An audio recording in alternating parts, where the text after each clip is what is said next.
Chris Basnett joining us from the Lincoln Journal-Star, HuskerExtra.com. Have you ever had a show that you loved to join, held them close to your heart like a commemorative coin? Let me tell you a story of my situation. I used to join the best show in the U.S. nation, but all of a sudden some young'un came to be and stole all my thunder at 1620. His golf sure's a dope he wouldn't hesitate to lend. The boys at Unsportsmanlike Conduct told me he was just a friend. You got what I need. He's just such a natural. But you say Chris is just a friend. But you say Chris is just a friend. Oh, baby, you. I think the sky's the limit. You got what I need. I don't know if you learn a lot of these things. But you say Chris is just a friend. You say Chris is just a friend. It was perfectly boring. Chris Basnett, not having to drive this week. No need to go out of town. The game's at home. That has to be a relief. You ruined my joke because I was going to say I was on my way to Champaign in the car right now. Why? To watch a better, more competitive game? Hey-oh. Oh. Illinois minus 6.5. Down the line, Yeah. I've seen some predictions that UTSA, right? San Antonio? Yep. Yeah, that they could. The Roadrunners. They could fall this week. Boy, would that. Listen, it's probably too early to worry about their NET, their net ranking. But man, if UTSA beats Illinois, man, Nebraska's net ranking is really going to go in the tank. Yeah, that's going to drop you to a quad 4 loss pretty quickly. I think it's going to be up to the committee to make that decision, put you in when it comes time for that. I'm not going to lie. Hearing quad 4 in September, my brain isn't ready for something like that just yet. I'm not ready for. That's like a February talking point. Yeah, I don't even like it like December or January. Yeah. Go away. Yeah. All right. Here's not you, Baz. Go away, quads. Here's a question for you. If you get your beloved, mega expanded playoff, but it comes with nets and quads, are you okay with it? The talk surrounding that is going to be somehow more insufferable than it will be around basketball. So, no, I'm not okay with it. All right, fine with 4. No. Let's keep it at 4 if we can just keep the quads and the nets out of the conversation. If Joe Lunardi is involved, I don't want anything to do with it. That's about right. Baz, you wrote about it today in the paper, the sellout streak. Are Husker fans who are clinging to the sellout streak really just clinging to it to avoid the fear of the unknown?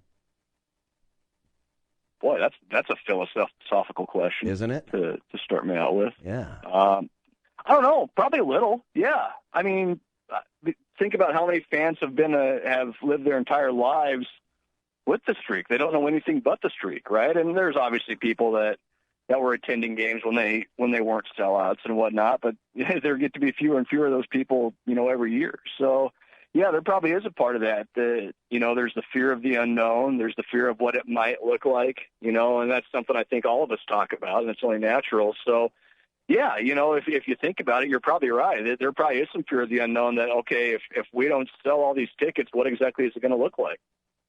Baz, looking back at what you saw in person last week, I wonder where you feel like maybe like you were most duped or you were most wrong on the team. What shocked you the most in that performance that Nebraska had versus the Illini?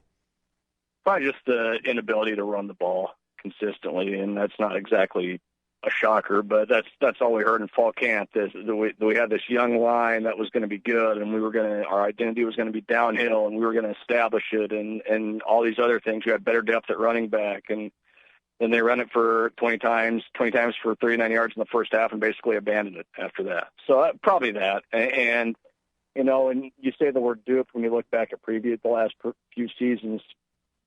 Maybe we shouldn't have expected a downhill running game. They've shown it from time to time. Obviously, Rutgers last year is the one that kind of pops to mind first. But, this team under Scott Frost has never been one that's shown a power running identity on a consistent basis. So if I was going to pick one thing, that's probably it, because I really expected more of a power running game than what we saw last week. The popular theory is, or maybe it's more of a hope than it is a theory, is that Nebraska's just going to dedicate themselves heart and soul into running the ball. They're just going to run and that's run, what I'm hoping for. And run some more.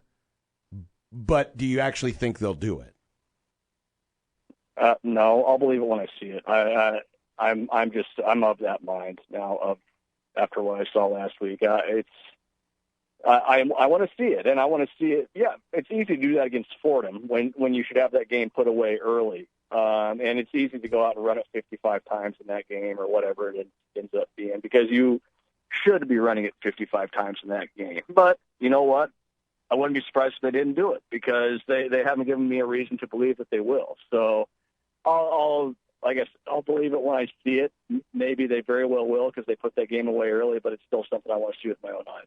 Baz, is everything on the table tomorrow from a negative perspective? Like, I just don't see this one actually being worst case scenario. Am I an idiot for thinking that? I know I'm an idiot for other reasons. Am I an idiot for thinking Nebraska will win this game and they will do so with, some breathing room?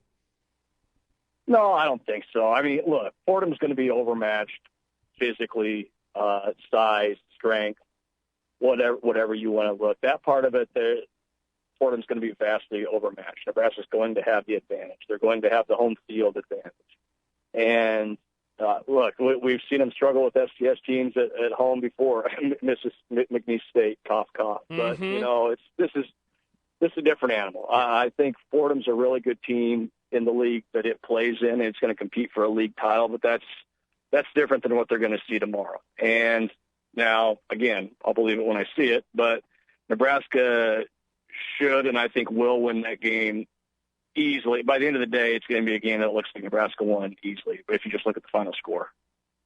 Going back to the sellout streak for just a moment, when Trev Alberts made the comment around Big Ten Media Days about wanting, we don't need to be about appearances here, and he was kind of intimating that, we're not going to try to prop the sellout streak up artificially. But obviously, this week, and it's come with some controversy, some people have wondered aloud if, this is being propped up artificially. What do you think has changed his mind on this? Or maybe did we misread him from a month and a half ago? I think the first thing is that he probably heard from a lot of people, and a lot of people with big checkbooks that said they wanted to keep it going. I think money drives everything, right? And at the end of the day, money's what kept this thing going, because we had donors writing checks to buy up the rest of the tickets and distribute them, which is a great thing. Let's not pretend that it isn't. I think it's really cool what they're doing, and it's kind of shocking to me that they haven't really done anything like that before, to my knowledge, at least on a consistent basis. So that part of it I think is cool. I think that's just a smart idea by Nebraska, and a good idea by Nebraska, and it's a way to invest in the future. But yeah, I think what happens in every part of college athletics is Trev Alberts and the senior staff at Nebraska heard from some people with big checkbooks that said, we want to keep this going. Let's figure out a way to do it. And this idea, fortunately, was something that came out of that. And it's a good way to, I think, kind of push things forward. But at the end of the day, you guys know it as well as I do. Money drives everything, and I'm sure that played a role here. There's going to be that moment, and it usually happens at the end of the first quarter, when they announce the crowd. They put up on the big screen, today's attendance, blah, blah, blah, and it's the something, in this case, 376th consecutive sellout. When that moment happens, what do you think the reaction will be like in the stadium? You think it'll be a louder response than usual, just because there'll be some folks that are like, yeah, see, it's still alive? Or do you think there might be a few murmurs of, come on? Yeah, I think it'll be louder than usual. Look, it was, in talking to Trev Alberts this week, it's not like they were that far short of a shot. I think it was roughly 2,400 tickets short that they were, which, considering the product they're buying tickets to come watch, it's pretty darn good in a stadium that size. So no, I think the cheer will be, pretty good. It may not be a standing ovation, pat ourselves on the back type of situation, but you know what? For one game, it's fine. Now, if it gets to the middle of the year, into the year, and it is really a deal where we're propping this thing up artificially, then I think you hear the murmurs get louder. But for now, something to feel good about. The last tickets got sold for a good cause. I think that'll give fans more of a reason to cheer. You know what they should do? Here's the idea. They announce the crowd, they announce the sellout, and then the next thing you hear is, stand up and shout! I would not like that. Boom, boom. I hope the attendance I is. don't like that song anyway. I hope the attendance is 69,000 fans, and then collectively everyone could say nice. 420. Yeah. Oh yes, Baz. 420. Come on. How cool would that be? Keith, man, make it I would happen. be beside myself in the press box if that happened. It would be even better than last night when the kicker missed the PAT that was kept the amazing, score yes. at 69-0. That was perfect. Hero. Yeah. Hero. Yeah.